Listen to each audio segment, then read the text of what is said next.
Here is the number one thing you need to know about recovering from running. We're not going to do anything like that. We're actually going to use a sled. We're going to recover from stuff that's hard and intense with more stuff that's hard and intense. We're going to drag a sled. In my opinion, this is the number one thing you can do. It's going to get access to your feet, your calves, your shins, your hamstrings, your glutes, all the muscles we're using when we're running, but in a much slower, more deliberate fashion. So this is just a dragging sled with a belt. You can check it out over at marksmellybell if you want. And this is how we go with it. It's a little bit like mimicking almost what it's like to go uphill. You got some good, steady resistance. You want nice, strong, powerful strides with each step. Get that head over the foot. And you want enough weight on there to where it's making you intentionally go kind of slow, because we want that stretch in the calves and in the hamstrings.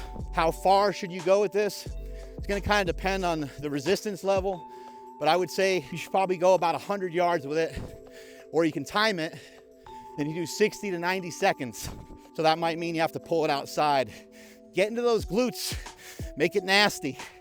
Feet gotta be straight. That's the rules. Point those feet straight. Get that head over the foot.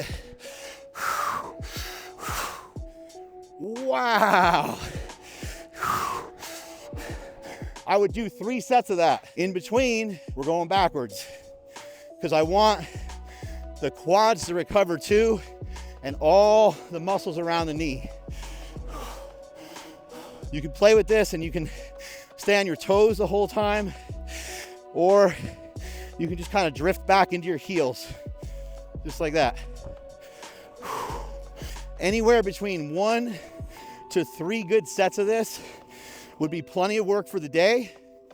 And I would say if you can have an opportunity to do this 2 to 3 times a week would be the most ideal.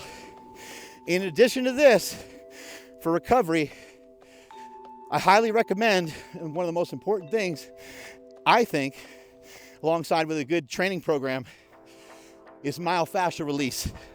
So make sure you're watching some of my other videos where I talk about myofascial release for running, because that is absolutely critical. But this one right here is also a game changer. Your workouts are only as good as your recovery. This exercise right here can be done for 1 to 3 minutes, 1 to 3 times per week with 1 to 3 sets. Depends on how long the duration is. But if you hit it just right, I would say 1 or 2 sets is going to be plenty.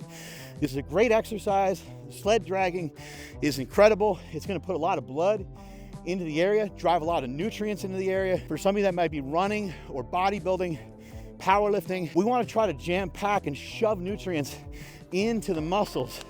In this case, we're working on them legs and those glutes. So as we're dragging the sled, we're getting a lot of blood flow to these areas. And when we sip down those post-workout carbohydrates, or we have our monster mash, a lot of the carbohydrates from our foods are going to shuttle right into those areas and help us even further with recovery. The recovery is going to be faster the more we're able to get nutrients and good circulation to the area. So to drag the sled, it's really simple.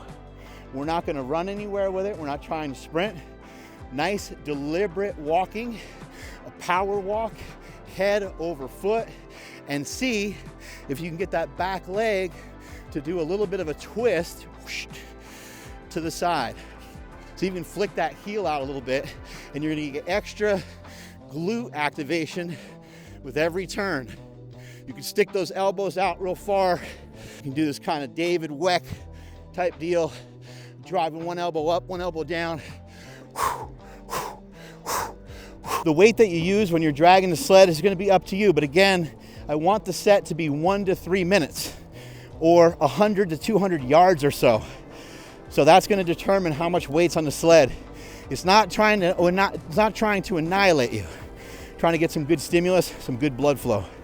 As we pull the sled backwards, nice deliberate steps, we're trying to build the collagen. We're trying to build the connective tissue, and we want the body to respond to this nicely. So we're not getting our teeth and going like this.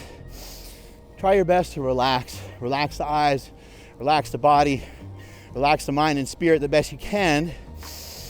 And think about those muscles. Work them from the inside home. Close the eyes, go inward, and think about how restorative this is compared to what you did this morning for your run, or compared to what you did yesterday for your run or your workout.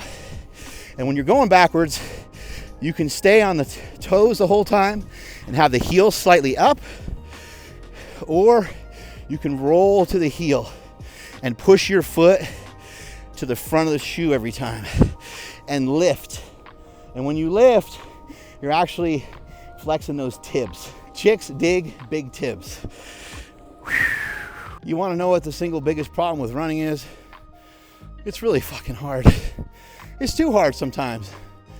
That's why so many people get injured. But on a more serious note, many times people get injured in anything that they do when they're not prepared for it. So how do we prepare ourselves for the jarring motions of running? Well, in my opinion, if we lift some weights and strengthen our bodies, we'll be strong enough to handle those impact forces if we're in the gym, doing our lunges, doing our squats and things like that. But in my opinion, one of the number one ways to recover the lower body, specifically from the kneecap downward, which is really important with running, is to do some sort of sled pushing. You can pull a sled as well, you can drag one behind you, but pushing a sled is incredible. And this is gonna help a ton with the Achilles, with the muscles in the calves, and with the tibialis muscles and all the muscles around the ankle, and all little tiny things that are in your feet and in your toes. So you might want to be able to, if you have access to do this barefoot, you also might want to try that as well. You take one of these items, like this is called the tank. This is a really powerful piece of equipment. It's absolutely incredible, but it is expensive. But a lot of gyms have a prowler with the two handles that you push and you stack some weight on top of that. This is a great way to get a lot of mobility in that lower body. You see how much the knee in the back is over the toe on the back leg, and you see how low my shins are getting with every step. But I also have the weight of the sled is kind of holding me up. So that's not me just out here by myself in these crazy lunge positions. This would actually probably make me sore, and it wouldn't be restorative, because sled work is mainly all concentric movement, no eccentric component to it.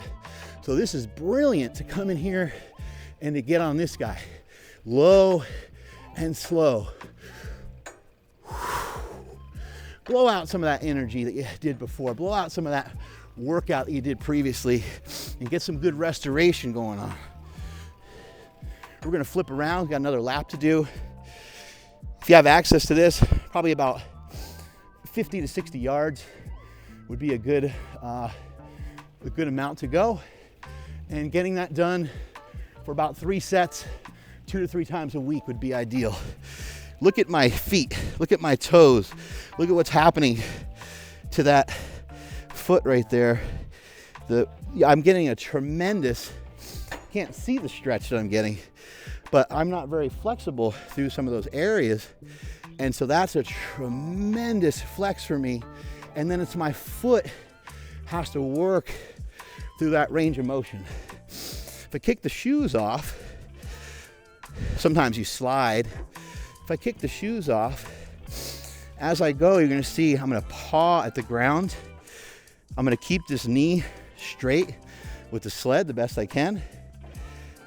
With every step, we're gonna go head over the lead foot. Boom, boom, but look what happens on the back foot. That big toe is turned in, right? The heel is flicked out. Flick the heel out, flick the heel out, flick the heel out. Head over foot, flick the heel out. Head over foot, flick the heel out. Head over foot, flick the heel out. Head over foot, flick the heel out. Whoosh, whoosh. It's gonna feel weird, and you're gonna say, Mark Bell, how come when I push the sled, how come my foot goes this way? How come my foot goes this way? Your foot goes that way for the same reason my foot used to go that way. Your hips are working opposite direction than they should. You're here, and you're gonna try to flick outward. Whoosh. Here, flick outward. Flex that glute, drive the head over the foot. You might have to lean into it more. Get a good stretch. Nice, calm, easy reps. In my opinion, there's no better way to recover from anything than to go out there and do more work. Rest and recovery for a warrior is putting in more work. Strength is never weakness, weakness is never strength. Catch you guys later.